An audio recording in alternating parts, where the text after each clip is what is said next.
Il était une fois un fonds. Le fonds Innov Invest a marqué l'histoire de l'écosystème startup au Maroc. Quel bilan 7 ans après? Une nouvelle saison est lancée. On en parle avec Tamwil Koum dans 12 minutes chrono.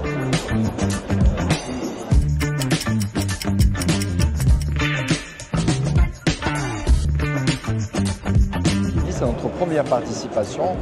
C'était l'occasion de présenter un peu l'écosystème d'Innov Invest.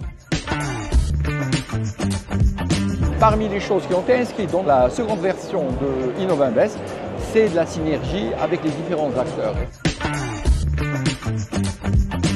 L'idée, c'est de mettre en avant également ces acteurs sur les besoins qui existent au niveau de ce secteur pour que nos acteurs, en tout cas nos partenaires, puissent faire émerger demain des startups sur ce secteur-là. Bonjour, Hicham Zenati Sareni. Bonjour. Directeur général de Tamwil Koum. On vous accueille, vous nous accueillez sur le stand de Tamwil Koum. On est au 3e et dernier jour. C'est la première participation de Tamwil Koum au GITEX. Une participation qui justement marque aussi le fait de lancer la nouvelle saison du fonds Innov Invest. On va en parler. D'abord, quel est votre retour d'expérience sur ces 2 jours, 3 jours de GITEX? Écoutez, aujourd'hui, nous avons au Maroc un réel talent pour l'innovation et pour les startups. Ce qui est bien, c'est qu'aujourd'hui, en tout cas pour nous déjà, parce que comme vous avez dit, c'est notre première participation, c'était l'occasion de présenter un peu l'écosystème d'Innov Invest, avec, comme vous le savez, c'est un continuum de financement, donc c'est un continuum d'acteurs. C'est également la possibilité de voir à peu près les réalisations, et là, nous avons beaucoup de startups qui ont traversé, on va dire, toute cette phase. Ils sont aujourd'hui dans réellement un développement même à l'international, de présenter ce que nous avons fait. Mais c'est également l'occasion d'écouter ce qui se fait ailleurs, d'autres intervenants nationaux, internationaux. Donc c'est réellement la messe, on va dire, de l'innovation des startups au Maroc. Les stands beaucoup animés avec beaucoup de prises de parole, d'experts, de start-upers. Le fonds Innov Invest, nouvelle saison justement, on en parle tout de suite. Ouais. Mais d'abord, peut-être votre anniversaire. Les 75 ans de Tamwil Koum cette année, c'est pas rien. Ah, 75 ans, pas les miennes, hein, mais celles d'Innov exactement, mais celles de Tamwil Koum. Alors Tamwil Koum, au fond, c'est l'une des plus anciennes institutions financières de notre pays. Hein. Elle a été créée en 1949. C'était la dénomination Caisse centrale de garantie, mais qui a connu beaucoup de phases de développement.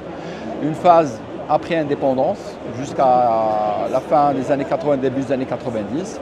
Puis seconde phase, mi-90, à la fin des années 90, jusqu'à la fin des années un peu 2000. Et puis une dernière phase qui a commencé certes au début des années 2010 et qui aujourd'hui, depuis 2021, prend, on va dire, une nouvelle mouture avec Tamwil Koum comme dénomination commerciale, Société nationale de garantie de financement de l'entreprise comme dénomination juridique. Nous passons d'un établissement public à une SA, certes, participation publique, mais nous restons toujours sur un positionnement, à savoir notre rôle est d'apporter des solutions sur la problématique de l'accès au financement. Certes, la garantie reste notre premier outil d'intervention, mais nous intervenons également sous d'autres aspects, notamment en faisant de la dette partage avec les autres acteurs, ou en apportant des solutions sur là où il y a le gap de marché le plus important, à savoir celui des startups. Innov Invest est l'exemple de notre intervention que nous le faisons pour le compte du ministère de l'Économie et des Finances. Et justement, c'est notre deuxième partie, le fonds Innov Invest, qui date déjà de 8 ans. Quel premier bilan vous en faites? Qui ont marqué d'ailleurs l'histoire de Tamwil Koum. Exactement. Au fond, le réel début de Innov Invest, fin 2017, début 2018, donc c'est à peu près quelque chose comme 7 ans à peu près, moins de 7 ans. Ce qu'il faut savoir, c'est que Innov Invest, lors de son arrivée, on avait travaillé sur une feuille blanche. Pourquoi? Parce qu'il n'y avait pas réellement ni d'écosystème, il y avait quelques petites, on va dire, initiatives, mais il n'y avait pas un réel, on va dire, écosystème. Et donc, on a été à ce moment-là le bébé, le nouveau, pour pouvoir apporter des solutions qu'on a travaillé avec qui au fond, avec les différents acteurs, avec des bailleurs de fonds également internes, en voyant les expériences à l'international, en essayant d'apporter quelque chose de nouveau sur le paysage du financement des startups. C'était un événement. Exactement. C'était la première fois où on allait réellement sur des solutions globales, continues sur le financement des startups. Et donc aujourd'hui, 5 ans, 6 ans après, on a un beau retour d'expérience. Déjà une belle réussite, puisque sur les 300 startups qui étaient visées, on en a fait 500. On voit que déjà, nous avons une centaine de startups qui sont sur des levées de fonds. Donc ils ont réussi à traverser, on va dire, les différentes années sur des projets qui marchent et sur des projets qui intéressent les investisseurs. Nous sommes par exemple aujourd'hui, nous voyons très bien que nous avons du health tech, nous avons du fintech, nous avons également tout ce qui est, comment dire, agritech, bref. Il y a un certain nombre de startups sur différentes technologies qui se développent, qui arrivent à lever de l'argent, qui sont sur de l'international. Donc c'était une belle réussite, mais comme tout, on va dire, système nouveau qu'on avait lancé en 2016, il y a des choses qui ont bien marché et d'autres malheureusement qui ont un peu moins marché. Et donc il fallait bien sûr des corrections à apporter. Et dans sa nouvelle version, Innovinvest a essayé d'intégrer, on va dire, les insuffisances qu'on avait constatées sur la première édition pour avoir quelque chose de beaucoup plus robuste, de beaucoup plus solide et bien sûr avec plus d'ambition. Alors c'est quoi cette nouvelle édition justement? Quelle est peut-être sa particularité et quelles sont vos ambitions? Bon, dès le départ, au départ quand on parlait sur la partie, on va dire, accompagnement, on parlait beaucoup plus d'incubateurs. Donc là, nous passons d'un terme générique global sur une stratification. Aujourd'hui, ce sont des stades bien distincts. Quand vous faites par exemple de l'idéation, ce n'est pas la même chose quand vous faites de l'incubation. Un incubateur n'est pas également un pré-accélérateur ou un accélérateur. Donc déjà, on a essayé un peu de stratifier avec des offres sur mesure pour les startups qui seront sur des différents stades. Deuxième chose, le côté accompagnant, parce que quand on intervenait en temps avec des outils de financement. Mais il y avait une composante accompagnement qui malheureusement présentait des fois des problèmes sur sa prise en charge. Donc là, nous avons apporté des réponses. Et sur l'accompagnement, sans prise en charge aujourd'hui, directement à travers ces structures qui sont nos partenaires sur l'écosystème. Et puis, bien sûr, il y a le côté synergie. Et donc, parmi les choses qui ont été inscrites dans la seconde version de Innovinvest, c'est de la synergie avec les différents acteurs. Et c'est ce que nous sommes en train de concrétiser aujourd'hui et qu'on continuera à faire également sur les prochaines années. Et ça tombe bien justement, on enchaîne avec la troisième partie de 12 minutes chrono avec Tamwilcom, puisque vous avez signé plusieurs partenariats, 3 partenariats au total, mais 2 vraiment qui marquent l'esprit, celui avec l'UM6P et celui avec l'ACAPS.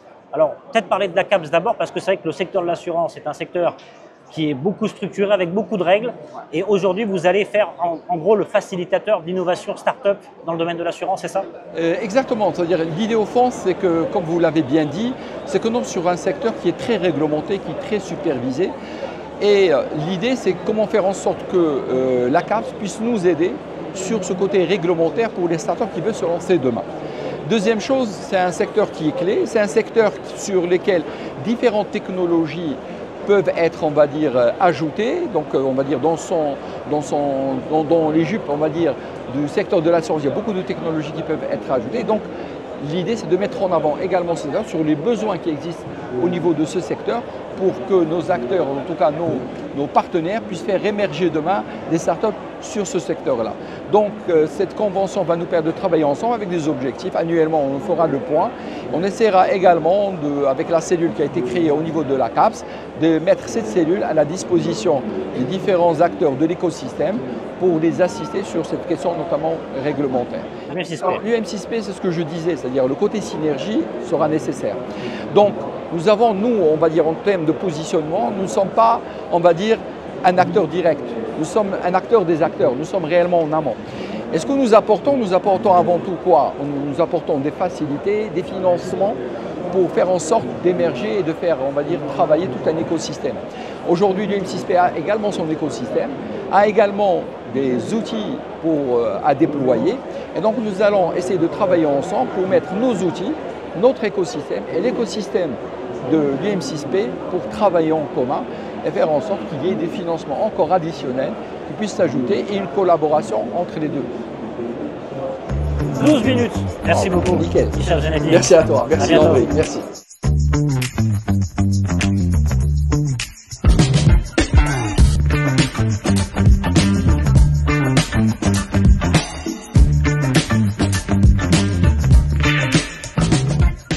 Stand beaucoup animé avec beaucoup de prises de parole, d'experts, de start-upers. Le fonds Innovinvest, nouvelle saison justement, on en parle tout de suite.